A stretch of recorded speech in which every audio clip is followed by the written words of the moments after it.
সম্প্রতি দুজন উপদেষ্টার সাবেক ব্যক্তিগত সহকারীর বিরুদ্ধে দুর্নীতির অভিযোগকে গুরুত্ব সহকারে নিয়েছে দুদক।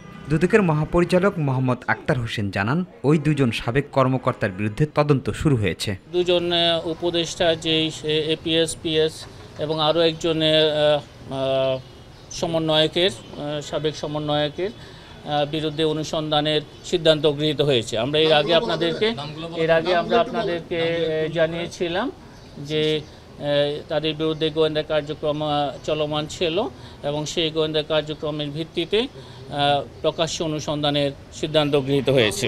এদিকে বেঙ্গল গ্রুপের চেয়ারম্যান মোর্শেদ আলম সহ 3 জনের বিরুদ্ধে গত 30 এপ্রিল মামলা দায়ের করেছে দুদক। ন্যাশনাল লাইফ ইন্স্যুরেন্স কোম্পানির অনুকূলে নিজ প্রতিষ্ঠানের মালিক জনাব মোহাম্মদ জসিম উদ্দিনের মালিকানাধীন একটা ফ্লোর 6000 স্কোয়ার ফিটেরও বেশি মূল্যের ফ্লোর অস্বাভাবিক মূল্য বৃদ্ধি দেখিয়ে কনফ্লিক্ট অফ ইন্টারেস্ট থাকা সত্ত্বেও ন্যাশনাল লাইফ ইন্স্যুরেন্সের চেয়ারম্যান হিসাবে তার ভাইয়ের নিকট থেকে অধিক মূল্যে প্রতারণা ও জালিয়াতির আশ্রয় নিয়ে বাজার মূল্যের চেয়ে বেশি মূল্যে ফ্লোর ভাড়া নিয়ে এই অর্থ আত্মসাৎ করা হয়েছে।